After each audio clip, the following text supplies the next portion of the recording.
go. So finally get a tour of seeing what my network rack looks like. Great behind the scenes of the Go Richie data center, I guess you could say, right? So at the top I've got my fiber modem coming in from AT&T. It's just their standard fiber modem. It's a Nokia.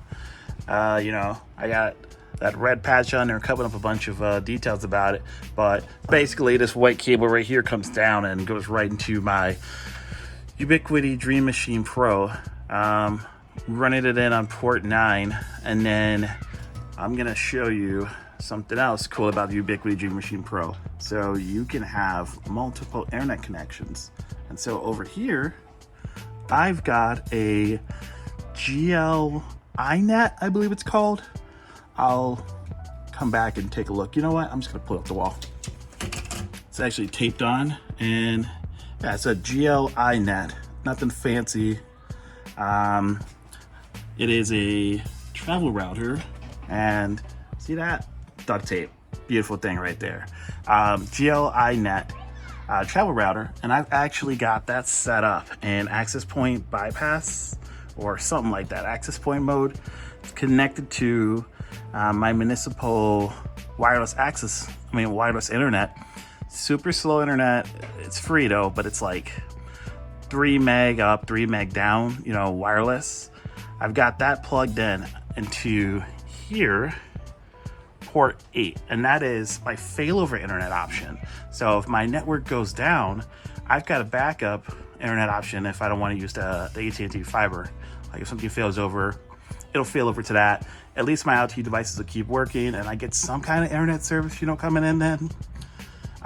From there, I'm running one of the, Ubiquiti long data cables. I couldn't remember how long I really needed a long time ago, so it is spooled up in here, and there's some space there, but that's going right into my 16 port 150 watt PoE switch. And I'm not saying my ports are maxed out, but I got some open ports in here. Looks like I got like 2, so 8 and 10 are still open, and that is feeding all of my Ethernet jacks throughout my house. They're labeled, so I kind of got that kind of organized. They're labeled, and I don't use a patch panel, and the reason why is because I really don't need one. They're good for some people. I just don't really need one, so I didn't use one. And that is all running powered through my UPS here for my network rack. So this network rack UPS right here powers all these devices and keeps them up and running. It's got support time for about 45 minutes. And then from there, things will start turning off, and then it'll last like an hour and a half, I believe. And funny story is yesterday, actually, my neighborhood had a brownout. So I got to see that thing kick on, and everything kept working just perfect. Now up here, I got this like little rack. It's a patch panel. I'm sorry, it is a Raspberry Pi rack, and I'm running 2 Raspberry Pis on it. Over here, I've got my Raspberry Pi that handles. It's a Raspberry Pi 3. It's got a PoE hat on it, so it's getting that power from this from my Ubiquiti 16 port switch. And this one here is running my Pi hole, and then it's doing some like Pi alert and stuff like that. This one over here, this is my Raspberry Pi 4, and I'm using this one as my home assistant. So that's handling all of that traffic and data. From here, I've got 2 things plugged in. I've got one plugged in for it's got an SD hard drive plugged into it. So that's what this cable's going in here. I don't really like this rack, but you know what? It was like 30 bucks and it works.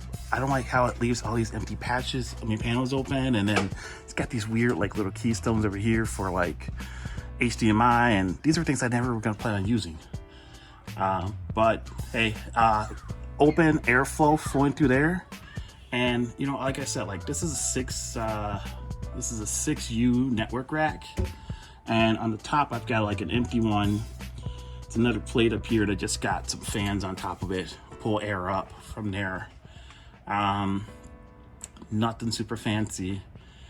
But yeah, so that's the network side of it. And then, you know, over there, my little duct tape situation going on there for my backup internet. I still have a MyQ, even though I don't use it. I have it just in case my parents want to come to my house. They run MyQ at their house. Great product for non-home automation enthusiasts. Simple to set your parents up on, or, you know, family members. And so I have that still plugged up, and they're the only ones who would use it. They need to access my garage. Moving down in here, there we go. So I don't know if this video is gonna look like it's like a Blair Witch Project or not, but moving down from here, I've got a super cheap, like, I think I got this at a garage sale for $5. It's just a flat panel monitor. I'm using it for plugging anything I may need to work on in here.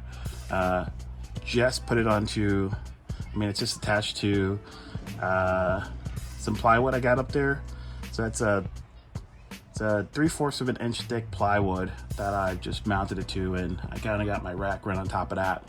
But moving down, let's see, the best way of doing this is, we're gonna just try to tilt the camera down here. And here are my servers. Actually, you know what can we do to make this a little bit better? So here are my servers, and I'll start telling you about them. So my server here, this is my just, you know, Homelab. I'm using it for my it's running Proxmox. I've packed in 4 SSDs, and I'm gonna drop this down. You can actually get a closer look at it. So it is not anything fancy. There we go. So it's not anything fancy, just I mean, it's just, you know, it's a Dell 740 workstation. I got it for free. It had 1 hard drive on it, built into the motherboard. It's a M2 SSD drive built on the motherboard. It's got i7 in it, and I think it had 16 gigs of RAM, DDR4, and I put in there 32 gigs of RAM, DDR4 now, just stuff I had laying around. It had a CD drive in here, and I pulled this out and I put in a bay that could hold 2 more SSDs. In this compartment right here, it's got room for 2 more drives. So I've packed in like 4 SSDs, it's just everything I just had laying around. It's a great little lab. Running Proxmox on it, my Kubernetes cluster, everything like that, all just runs on here and shares resources. It works really well. This is my server you've seen in my other video. This is my unsaid server, custom built. Love this case. It's a fractional case, and it works really well. It's divided into 2 halves. Like over here, this side, it's motherboard, and there's a bunch of fans for cooling the motherboard, things like that. And this side over here is just all hard drives. It can hold, I believe, 16 hard drives in bays of 8 that are stacked up over here like this. And I pretty much have gotten that all filled out. Actually, that's not true. I don't have it filled out. I've got 4 hard drives in there, and they're spaced out 2 on 2, so that way there's plenty of airflow between them all right now. But super easy. I just like the fact that it's smaller. I mean, it's pretty big. I mean, I wouldn't say it's the size of like a mini fridge, but you know, it's pretty big, and I've got enough space in there to do other things.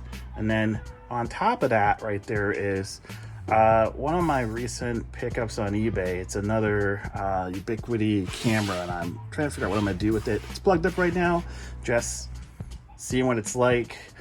You can tell it's got some age on it. If you look at it, you can see the color difference between the color of it, and then this is what the usual mounts look like. The color of those things are just white there, and if you notice, there's a big color difference there. So that's it. If you want to see something else, let me know. I'll happily give you a tour.